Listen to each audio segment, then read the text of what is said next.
नमस्कार दोस्तों, स्वागत है आपका यूट्यूब चैनल एबी टेक में। दोस्तों इस वीडियो में हम बात करेंगे जीआईसी प्रिंसिपल भर्ती के बारे में। आप लोगों के काफ़ी सारे कमेंट आ रहे हैं कि सर जीआईसी भर्ती में जो प्रिंसिपल की भर्ती होती है वो किस तरीके से होती है, क्या एग्जाम पैटर्न होता है, क्या सिलेक्शन प्रोसेस होता है, उसके बारे में बताइए। तो दोस्तों इस वीडियो में हम आपको कंप्लीट जानकारी देने वाले हैं जीआईसी प्रिंसिपल भर्ती के बारे में, क्योंकि आपने देखा है जीआईसी एलटी की भर्ती के बारे में आप लोग जानते ही हैं। जीआईसी प्रवक्ता भर्ती के फॉर्म अभी आए थे, लेकिन जीआईसी प्रिंसिपल भर्ती के फॉर्म के बारे में आप लोगों को जानकारी चाहिए थी, तो इस वीडियो में कंप्लीट जानकारी देने वाले हैं। इसके ऑनलाइन फॉर्म हैं वो भी भरे जा रहे हैं, आप इसके फॉर्म भर सकते हैं, आज से ही भर सकते हैं। 5 फरवरी से इसके ऑनलाइन आवेदन स्टार्ट हैं। तो यहाँ पर देखिए हमने ऑफिशियल नोटिफिकेशन यहाँ पर ओपन कर लिया हुआ है।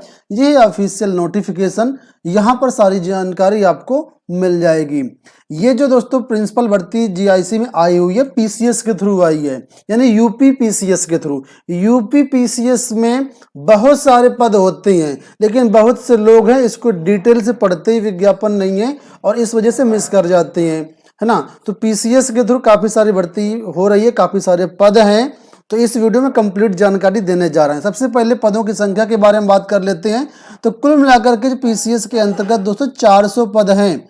यहाँ पर अगर आप देखेंगे तो यहाँ पर पदों के बारे में लिखा है कि 400 पद यहाँ पर हैं, लेकिन किस पोस्ट के लिए कितना पद है वो यहाँ पर निर्धारित नहीं किया गया है। ठीक है, पोस्ट वाइज पदों की संख्या नहीं दी गई, लेकिन कुल पद 400 बताई हैं। ये पद बढ़ेंगे भी, क्योंकि यूपी पीसीएस का ये रूल है कि अगर जब तक प्रारंभिक परीक्षा का रिजल्ट नहीं आ जाता है तब तक जो भी अधियाचन प्राप्त होते हैं वो इस भर्ती में जोड़ दिए जाते हैं। और यहाँ पर भी लिखा भी है, अगर आप पढ़ना चाहें तो यहाँ पर पढ़ सकते हैं। नंबर 6 पे आप लोग देख सकते हैं, लिखा है number of vacancies presently the number of vacancies for the combined state upper subordinate services PCS examination is about 400.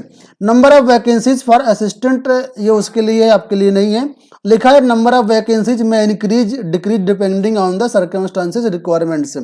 ठीक है, तो ये वैकेंसी बढ़ भी सकते हैं, घट भी सकते हैं, हालांकि बढ़ेंगी ही, घटेंगी बहुत ही कम चांसेस है, क्योंकि अभी और से अधियाचन जो है वो मिलने वाले हैं, तो अब वैकेंसी आपकी बढ़ भी जाएगी। ठीक है, तो यहाँ पर अगर देखें कि वेतनमान के बारे में, तो वेतनमान भी यहाँ पर बताया गया, अलग अलग पदों के अनुसार यहाँ पर वेतनमान भी दिया गया है। 4600 ग्रेड पे से लेकर के 5400 ग्रेड पे तक की यहाँ पर पोस्ट हैं, और यहाँ पर एक ग्रेड पे नायब तहसीलदार की जो पोस्ट है उसके लिए 4200 ग्रेड पे मिलेगा। बाकी सभी के लिए 4600 से 5400 ग्रेड पे की यहाँ पर वैकेंसीज हैं। डेट्स की बात कर लेते हैं, तो डेट्स दोस्तों यहाँ पर ये है कि 5 फरवरी से स्टार्ट है आपके ऑनलाइन एग्जाम फॉर्म। ठीक है, फॉर्म, और 2 मार्च तक इसमें आप लोग फॉर्म भर सकते हैं। फीस वही रहती है जो सभी की रहती है ना। 125 रुपये जनरल ईडब्ल्यूएस और ओबीसी के लिए होगा। SC ST के लिए 65 रुपये लगेगा। हैंडीकैप्ड के लिए 25 रुपये लगेगा 25। एक्स सर्विसमैन के लिए आपका 65 होगा, और जो फीमेल्स हैं उनके लिए, और जो फ्रीडम फाइटर हैं उनके लिए जो है वो कैटेगरी के अकॉर्डिंग, जो कैटेगरी होगी उसी के अकॉर्डिंग। ठीक है, अब यहाँ पर एज लिमिट की भी बात कर लेते हैं। तो इसमें जो मिनिमम 21 ईयर्स होनी चाहिए, मैक्सिमम 40 ईयर्स होनी चाहिए। लेकिन जो रिजर्व कैटेगरी कैंडिडेट है उनको एक्स्ट्रा जो 5 साल मिलते हैं कैटेगरी के अनुसार, जैसे SC ST को 5 साल मिलता है, ओबीसी को 3 साल मिलता है, तो जो एक्स्ट्रा क्वालिफिकेशन, एक्स्ट्रा जो आपका एज रिलैक्सेशन है वो आपको मिल जाएगा कैटेगरी के अनुसार। अब हम बात कर लेते हैं यहाँ पर एलिजिबिलिटी क्राइटेरिया के बारे में। तो दोस्तों इसी नोटिफिकेशन में आप इस पेज पर आएंगे तो यहाँ पर देखिए आपको मिल जाएगा इसका एलिजिबिलिटी क्राइटेरिया का। यहाँ पर सीरियल नंबर 14 पर देखिए, यहाँ पर ये प्रिंसिपल भर्ती के बारे में बताया गया। मैं सारी चीज़ें आपको बता देता हूँ क्या मांगा गया है। प्रिंसिपल जीआईसी यानी गवर्नमेंट इंटर कॉलेज बॉयज़ और गर्ल्स दोनों के लिए यहाँ पर पद हैं। नंबर 1 बोला गया post graduate degree from a recognised university. ठीक है, यानी आपका पीजी होना चाहिए। पीजी किस विषय से होना चाहिए तो ऐसा कुछ मेंशन्ड नहीं है, मतलब आप MA किए हैं, MSc किए हैं, MCOM किए हैं, कुछ भी किए हैं तो आप यहाँ पर फॉर्म भर सकते हैं। पीजी होना चाहिए बस, कोई सब्जेक्ट का यहाँ पर कोई बाउंडेशन ऐसा कुछ नहीं है। ठीक है, सेकंड में बोला गया यहाँ पर कि LT डिप्लोमा, आपके पास LT डिप्लोमा हो, जो पहले होता था लेकिन अब तो ये होता नहीं है, या फिर आपके पास BT हो, या फिर आपके पास BEd हो, या फिर इसके समकक्ष में कोई दूसरी डिग्री है, तब भी आप फॉर्म भर सकते हैं। ठीक है, और तीसरे कंडीशन में यहाँ पर बोला गया है, तीसरे में बोला गया है at least 3 years of teaching experience in high school or intermediate classes are classes higher than above from a college or university established by law in India or any such institution recognized by the government। तो कुल मिलाकर के यहाँ पर आपको 3 चीज देखनी है। पहला आपके पास पीजी होना चाहिए, पीजी के बाद आपके पास बीएड या बीटी या एलटी डिप्लोमा होना चाहिए। ठीक है, बीटीसी के बारे में स्पष्ट रूप से नहीं दिया गया है कि यहाँ पर बीटीसी वाले डाल सकते हैं कि नहीं डाल सकते हैं, लेकिन इक्विवेलेंट दिया गया है। अब इक्विवेलेंट में बीटीसी को मांगेंगे या नहीं मानेंगे ये तो यहाँ स्पष्ट नहीं दिया गया है, तो बीटीसी के बारे में कुछ कह नहीं सकता हूं मैं। अगर कि आप आवेदन करना चाहें तो कर सकते हैं, ठीक है, लेकिन यहाँ पर स्पष्ट नहीं बताया गया बीटीसी के बारे में। ठीक है, अब यहाँ पर तीसरा यहाँ पर जो बोला गया वो बोला गया टीचिंग एक्सपीरियंस, कम से कम 3 साल का आपके पास टीचिंग एक्सपीरियंस होना चाहिए। और टीचिंग एक्सपीरियंस जो आपका प्राइवेट स्कूल का नहीं माना जाएगा।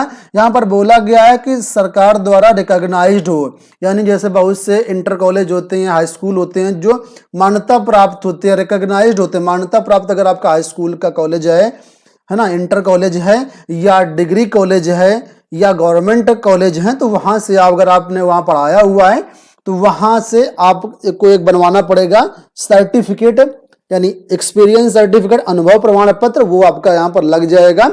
ठीक है, और उसका प्रारूप मैं अभी इसी वीडियो में आपको दिखा दूंगा कैसा वो प्रारूप होगा। चलो एक बार दिखाई देते हैं आपको प्रारूप। नीचे आएंगे तो यहाँ पर प्रारूप आपको दिख जाएंगे, सारे प्रारूप यहाँ पर दिए गए हैं। तो यहाँ पर देखिए ये यहाँ पर प्रारूप दिया गया है, पेज नंबर 5 करके यहाँ पर दिया गया। ये देखिए यहाँ पर प्रारूप है, इसका आप लोग प्रिंट आउट चाहे तो निकलवा लीजिए या इसी आधार पर आप लोग बनवा सकते हैं। तो यहाँ पर देखिए लिखा ऊपर, उत्तर प्रदेश शैक्षिक सामान्य शिक्षा संवर्ग सेवा समूह का उच्चतर के अंतर्गत प्रधानाचार्य पद हेतु अनुभव प्रमाण पत्र प्रमाणित किया जाता है। यहाँ पर आपका नाम आ जाएगा, पिता का नाम, पता होगा, जिस कॉलेज में पढ़ाया है, चाहे वो हाई स्कूल का कॉलेज हो, स्कूल हो, या इंटर कॉलेज हो या डिग्री कॉलेज हो, वहां से कब से कब तक पढ़ाया है, कितना वेतन बैंड आपको मिलता था, ग्रेड पे कितना मिलता था, क्या आपकी उपलब्धियां रही हैं, सारी चीजें यहाँ पर आपको यहाँ पर भरना होगा। और इसके बाद यहाँ पर संबंधित जो प्रधानाचार्य, प्रबंधक, रजिस्ट्रार है उनके साइन वगैरह, और ये संयुक्त शिक्षा निदेशक यहाँ से आपको प्रतिष्ठापित भी करवाना पड़ेगा। ठीक है, तो इसमें थोड़ा सा आपको देख लेना कि ये हो सकता है आपको यहाँ जाना पड़े, या फिर हो सकता है अगर कॉलेज वाले करवा दें तो अच्छी बात है। ठीक है, तो ये प्रारूप भी आपके पास होना चाहिए। तो ये हो गया प्रारूप। अब हम एलिजिबिलिटी क्राइटेरिया भी देख लिए, चयन प्रक्रिया देख लेते हैं, इसमें चयन प्रक्रिया क्या होगी। दोस्तों चयन प्रक्रिया जो यहाँ पर है वो यहाँ पर जीआईसी प्रिंसिपल के लिए है, वो आपका यहाँ पर रिटन एग्जाम होगा प्लस आपका इंटरव्यू होगा, यानी लिखित परीक्षा और इंटरव्यू के आधार पर आपका चयन किया जाएगा। अब लिखित परीक्षा दोस्तों यहाँ पर एक लिखित परीक्षा नहीं होगी बल्कि 2 परीक्षाएं होंगी, यानी प्री और मेन होगा और इसके बाद इंटरव्यू होगा। बाकी सारा कुछ जो है पीसीएस का विज्ञापन ही है, तो पीसीएस का ही पेपर आपको देना है, पीसीएस के थ्रू यहाँ पर भर्तियां होनी है आपकी। तो पीसीएस का जो प्री का एग्जाम होता है उसी में आपको अपीयर होना है। पीसीएस का जो प्री का सिलेबस होता है, ठीक है, वही आपको प्रिपेयर करना। मैं आपको दिखा भी देता हूँ, यहाँ पर नीचे आएंगे तो यहाँ पर सारा कुछ बताया गया क्या क्या पढ़ना होगा। पीसीएस में आप लोग जानते होंगे प्री में 2 पेपर होंगे आपके। पहला जो होगा आपका पेपर वो आपका जीएस का होगा, जीएस पेपर 1, और दूसरा जो पेपर होगा वो सीसैट का पेपर होता है, उसको पेपर 2 के नाम से जानते हैं। ठीक है, जो आपका जीएस का पेपर 1 होगा उसका सिलेबस यहाँ पर दिया गया है। जीएस का पेपर 1 का जो सिलेबस है वो यहाँ पर दिया गया, इसको आप लोग देख सकते हैं। ये आपका 2 घंटे का पेपर होगा, 200 नंबर का होगा। प्रश्नों की संख्या यहाँ पर आई थिंक 150 है। ठीक है, 150 प्रश्न होंगे आपके। और इसके अलावा यहाँ पर नेगेटिव मार्किंग भी जैसे होती है वही नेगेटिव मार्किंग होगी। क्या क्या टॉपिक्स आएंगे तो यहाँ पर सिलेबस आपका दिया गया है, और यही जो पेपर 1 है यही आपको क्वालिफाई कराएगा मेंस के लिए। ठीक है, जो इसका पेपर 2 होता है, ठीक है, पीसीएस प्रीलिम्स का पेपर 2 जिसको सीसैट बोलते हैं, तो ये सीसैट वाला दोस्तों जो पेपर होगा सिर्फ क्वालिफाइंग होगा। यहाँ पर देखिए लिखा है ये क्वालिफाइंग होगा, मतलब कम से कम आपको 33% नंबर लाना होगा। इसके नंबर आपकी मेरिट में नहीं जोड़े जाएंगे, सिर्फ 33% नंबर लाना है। जो मेंस के लिए मेरिट बनाई जाएगी वो प्रारंभिक परीक्षा के आधार पर ही, यानी पेपर 1 के आधार पर बनाई जाएगी। वैकेंसी के सापेक्ष में 13 गुना अभ्यर्थियों में 13 टाइम्स अभ्यर्थियों को क्वालिफाई कराया जाएगा मेंस के लिए। तो आपको पेपर 1 में अच्छी पकड़ मजबूत करनी होगी। और ये जो पेपर 1 है इसका कंप्लीट जो सिलेबस है, जो इसका पूरा कोर्स है, हमारे एग्जाम प्रिपरेशन बाय एबीटेक ऐप पर हमने अवेलेबल करा दिया गया। वहां से आप लोग ये कोर्स परचेज कर सकते हैं। 25 रुपए में आपको ये पूरा कोर्स मिल जाएगा। आप लोग ऐप डाउनलोड करके इसको देख सकते हैं और अच्छा लगता है कोर्स देख लीजिएगा। पसंद आए तो आप लोग उसको परचेज भी कर सकते हैं। ठीक है, पेपर 1 का।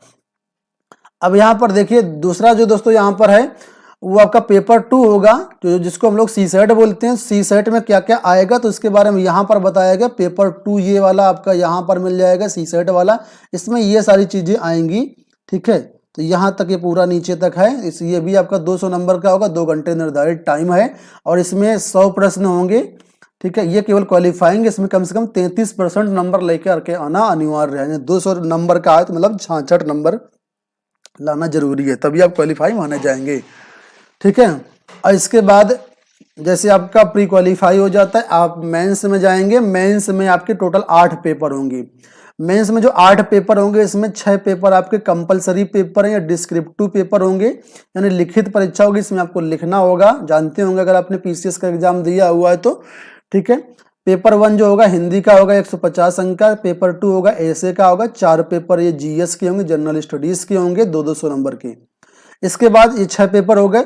2 पेपर आपके वैकल्पिक विषय से संबंधित होंगे। वैकल्पिक विषय में यहाँ पर ये वैकल्पिक विषय दिए गए हैं, इसमें से कोई भी एक विषय आपको चुन लेना है। इसी विषय के आपका वैकल्पिक में 2 पेपर होंगे। जैसे आपने बॉटनी चुना है तो बॉटनी के 2 पेपर होंगे, पेपर 1 और पेपर 2। ठीक है, तो यहाँ पर कंप्लीट जानकारी मैं आपको दे रहा हूँ। इसके बाद टोटल आपके मेंस में 8 पेपर हो जाएंगे।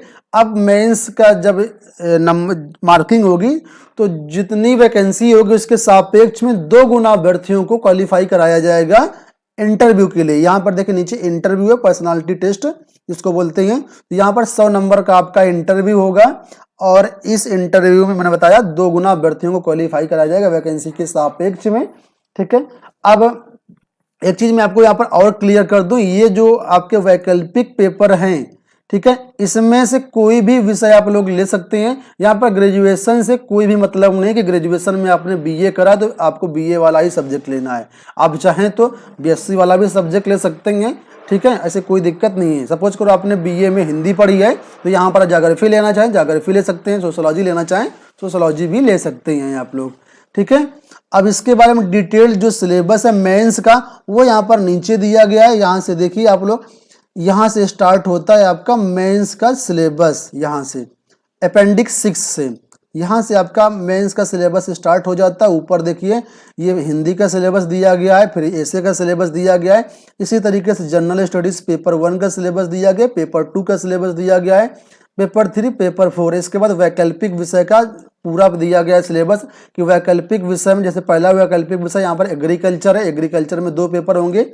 वैकल्पिक विषय में 2 पेपर होंगे। तो पेपर 1 में क्या क्या आएगा वो यहाँ पर दिया गया, पेपर 2 में क्या क्या आएगा वो यहाँ पर दिया गया है। कुल मिलाकर के पूरा जो सिलेबस है इस पीडीएफ फाइल में दिया गया है। ठीक है, आप लोग ऑनलाइन आवेदन कर सकते हैं और इसी के अनुसार अपनी तैयारी कर सकते हैं। ऑनलाइन आवेदन करने के लिए आप या तो इस वेबसाइट पर चले जाइए या हमारी वेबसाइट पर चले जाइए governmentjobcenter.com। जैसे आप लोग इस वेबसाइट पर जाएंगे गूगल पर डाल दीजिएगा governmentjobcenter.com, आपके सामने ये वेबसाइट ओपन होकर के आ जाएगी। यहाँ पर आपको लेटेस्ट जॉब में जाना है। लेटेस्ट जॉब के सेक्शन में यहाँ पर देखिए आपको लिंक मिल जाएगा यूपी पीसीएस 2021 ऑनलाइन फॉर्म। इस लिंक पे क्लिक कर देना है। क्लिक करने के बाद आप इस पेज पर आ जाएंगे। यहाँ पर सारी डिटेल्स दी गई है, कब से कब तक ऑनलाइन आवेदन करना है। इसका जो प्री एग्जाम होगा वो 13 जून को होगा, डेट डिसाइड कर दी गई है। ठीक है, और एज वगैरह सारा कुछ यहाँ पर दे दिया गया है। तो अब यहाँ से आप लोग इसमें अपनी तैयारी कर सकते हैं पूरी कंप्लीट। ठीक है, और यहाँ से फॉर्म भर सकते हैं। नीचे फॉर्म भरने के लिए ये देखिए अप्लाई ऑनलाइन का बटन दिया गया है, यहाँ से भर सकते हैं या फिर ऑफिशियल वेबसाइट ये है, यहाँ पर जाइएगा ऑल नोटिफिकेशन एडवर्टाइजमेंट पे क्लिक करना है। इसके बाद ये सम्मिलित राज्य प्रवर अधीनस्थ सेवा परीक्षा यहाँ पर देखना है, ये अप्लाई का बटन दिया गया। इसके बाद अपना फॉर्म भर सकते हैं। ठीक है, कोई दिक्कत नहीं है। अगर कोई क्वेरी हो तो आप लोग बताइएगा। ठीक है, तो आशा करते हैं वीडियो पसंद आया होगा। इस वीडियो में इतना ही, धन्यवाद।